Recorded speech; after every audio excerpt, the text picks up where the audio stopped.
Hey guys, I just want to preface this video by saying that the world record I covered today is not actually the current world record for this track. I woke up today and saw everyone in Discord going crazy about a new world record, and I almost didn't believe it at first, but sure enough, when I checked it, I found a faster time than the one I actually cover, and just like that, this video became outdated.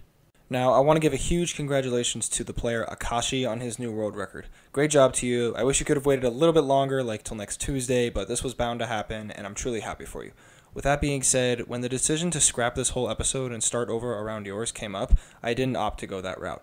Now, that's not going to sit well with most of you, but let me explain. Now, you guys gotta understand, I planned this episode weeks in advance because I had the goal of making it the best one yet. I felt that not only all my work would be for nothing, but if I chose to just scrap the episode, I wouldn't have the opportunity to highlight one of the most significant records in the game and pay respect to one of the game's greatest time trialers. With that in mind, this video will focus on a former world record and a record that is now the second fastest time in the world. I'm honestly not sure how most of you will react to this decision, but no, it sure wasn't an easy one. I will only want to make the best content I can, and I felt that this path would result in a better video. Though it's not the current versus the former world record, this episode still includes a great discussion about one of the game's most elegant world records, and I do think you should stick around and see why I wanted this to be the best one yet. Hope you guys enjoy.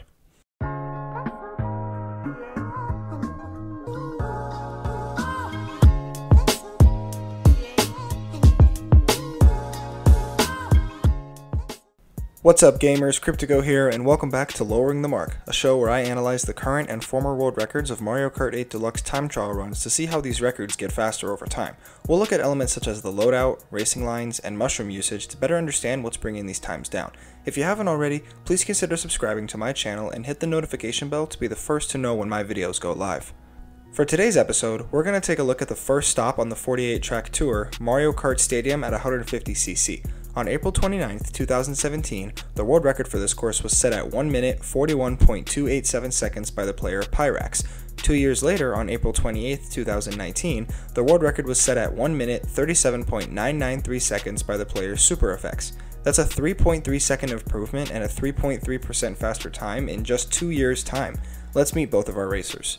French player Pyrax has broken 10 world records across 3 unique courses and has spent 2 days holding at least one world record. SuperFX, on the other hand, has broken 149 world records across 25 unique courses and has spent only 4 days not holding a world record. Truly an elite player whose records stand the test of time. If you couldn't tell by the title, I actually have a very special guest for today's episode. How about you introduce yourself? Hello everyone, I am SuperFX, the world record holder for Mario Kart Stadium 150cc. Today I'm going to go over how I drive the track in its current world record. SuperFX was kind enough to stop by and provide commentary over his own world record run, so you'll hear directly from him what went into it. But first, let's take a look at the evolution of this record. At pre-release, the world record was just over 142, and within 5 days, a smattering of players brought it to 140. Then SuperFX decided to go to work. By the end of May 2017, SuperFX broke his own record 15 times and brought it down to 138. His fastest time that year would remain untouched for nearly 200 days. He only put up one faster time in 2018, and that stood for over 300 days. But in 2019, SuperFX saw 137 in his sights and inched closer and closer to that mark, which has now stood for over 450 days. SuperFX has consistently held the record for this course for nearly 1,200 days in a row. That's the longest single-player world record reign in the game. In total, the world record was broken 14 times by 9 different people. Unlike the last episode, we've got 2 completely different loadouts to take a look at. Pyrax goes with the combo of Bowser driving the Splat Buggy, Slim Wheels, and the Plane Glider. SuperFX goes with the Dry Bowser driving the Mach 8 Cart, Leaf Wheels, and the Paper Glider. Both characters have near identical stats, but Dry Bowser is the better choice of the 2 turtles. They are evenly matched in top speed and acceleration and even mini turbo stats, but Dry Bowser is a little lighter and has a higher grip and handling stat. With our racers' kart choices, we see the loadouts gain and lose points in roughly the same areas. Top speed drops a bit, handling decreases, and even acceleration takes a hit. SuperFX, however, comes out ahead with the Mach 8 because his mini turbo stat remains intact and even sees a quarter point increase in the grip stat. The Slim Wheels do a bit of damage to the overall performance of Pyrax's loadout. His acceleration, grip, and mini turbo stats drop by a few points combined, but his top speed and handling stats see a small increase. SuperFX sees small increases in acceleration and mini turbo stats, which ultimately put him ahead with his choice of the Leaf Wheels. The Plane Glider offers minimal impact on each stat and really doesn't influence the loadout in any noticeable way. The paper glider does more for SuperFX as his loadout gets a little bit lighter and sees an increase in acceleration and mini turbo to round out a pretty decent loadout and a quite unusual one for a 150cc run. Let's take a look at the race. The layout of this course is like that of a traditional race course with hairpins, straightaways, and a 50-meter wide gap near the end. It's pretty basic, so the fundamentals are sure to be expected from both players, but SuperFX does have some unique strats in his arsenal. Let's see how he did it. Pyrax starts off the race with a rocket start and grabs a mini turbo out of the first turn. He follows that up by starting another drift and using his first mushroom to cut a bit out of this hairpin turn. He'll use the resulting ultra mini turbo to come flying through to the end of this section. One main difference between the former world record and the current one is using a super mini turbo on the first turn. Instead of having the stream spot on the first grass cut, I instead super mini turbo out of the grass cut, as using the mushroom at the very end allows me to cut off more time. Now, since SuperFX didn't use his first mushroom to cut the hairpin, he finds himself behind the former world record by half a second at the end of this section. Pyrax really doesn't do anything special in this section. He just drives on a good line, picks up a few mini turbos, and comes flying down the bank onto the glider ramp. Rather than going around the off-road, it is faster to hop into the off-road and trick off of the ramp. As much as this looks like a straightforward tech to do, this is actually the hardest strategy to pull off in the entire track. Most of my resets would happen here. After driving straight, I collect the 2 coins wide, then set my drift up to get an ultra mini turbo. Alignment is extremely crucial after releasing the ultra mini turbo, as it helps me set up for getting the 3 coins ahead on the glider. That off-road cut definitely closed the gap between our two racers. At this point, Pyrax's lead is now only 0.2 of a second going into the pit section. He goes off the glider ramp and picks up 3 coins in the air all at once. After that, he lands and grabs a quick mini turbo before heading into lap 2. Lap 1 was pretty much just a display of fundamentals for Pyrax, and the rest of this race is no different. After tricking on the glider, I make sure to go up a little so I can have perfect alignment. I take the 3 coins from the glider, then use my excess mushroom to take the dirt cut. I bump into the wall to have enough outward momentum to get a super mini turbo. Now this is the cut we've been waiting to see.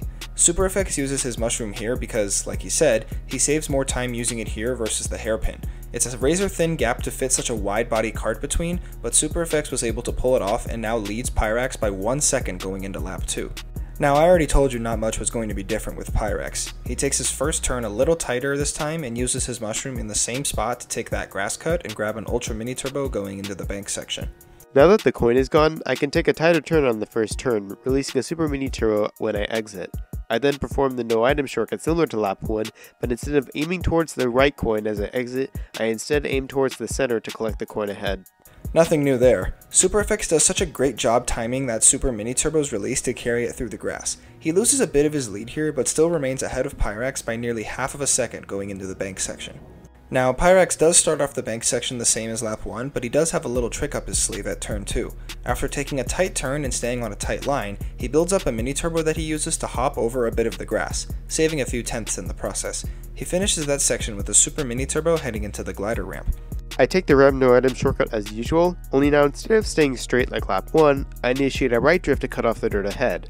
Unlike the previous world record, I perform 2 hops into the grass instead of drifting right away, cutting off more off-road and therefore shaving off more time.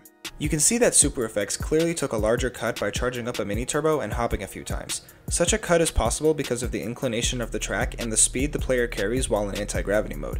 At the end of the bank section, SuperFX leads Pyrax by 0.8 of a second. Pyrax flies a bit to the right and picks up those last few coins he needs to be at that faster speed. He'll grab the same mini turbo and just cruise right through the finish line. With only 2 coins to collect, I don't opt into tricking as high as I usually would on lap 1. Similar to lap 1, however, I shroom, bump into the wall, then charge and release a super mini turbo. All these cuts and small improvements add up to SuperFX leading Pyrax by over 2 seconds going into the final lap.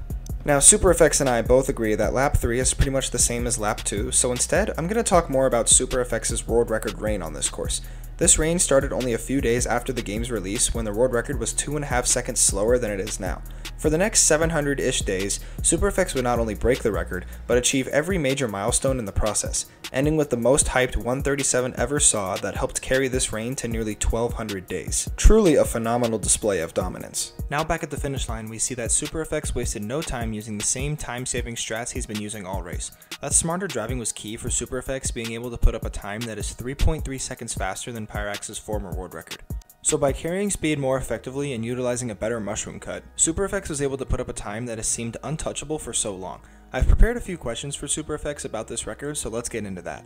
What was going through your mind when you set this world record? So usually when I time trial, I tend to have a goal I have in mind, and in this track it was pretty much 137. I told myself that I would not quit the track until I got my 137 on the track.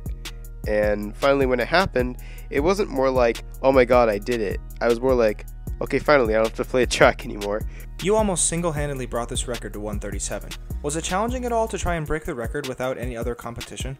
So I would disagree with the fact that there was no competition in breaking the record. I would actually agree with the fact that there was a ton of competition in breaking the record.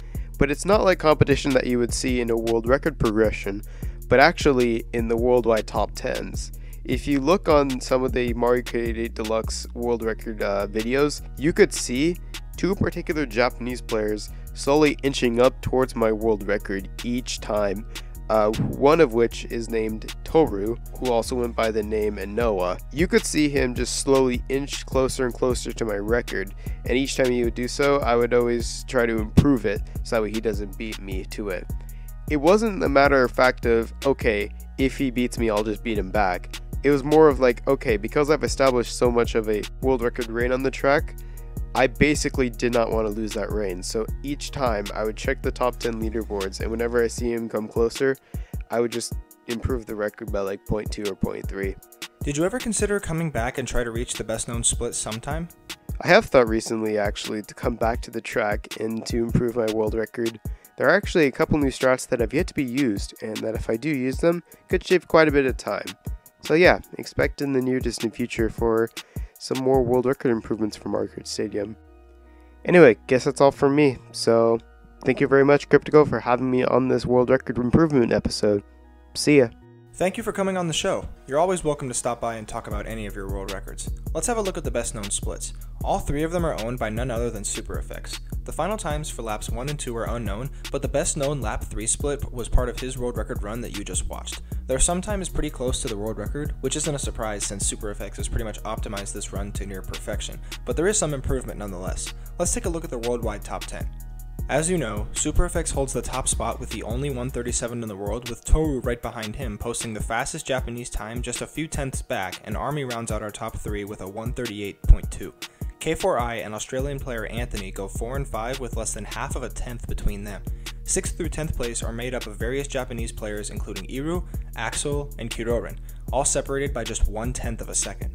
Well, that was a fun episode. Big thanks to SuperFX for agreeing to try this collab thing out. I hope you guys enjoyed hearing from the actual world record holder for a change. If there are any other record holders out there who are interested in a collab, know that I'm always open to it and you know where to find me in the Discord. If you guys enjoyed this video, like and share it with your friends and comment on which course you'd like me to analyze next. Don't forget to subscribe and I'll see you guys in the next one.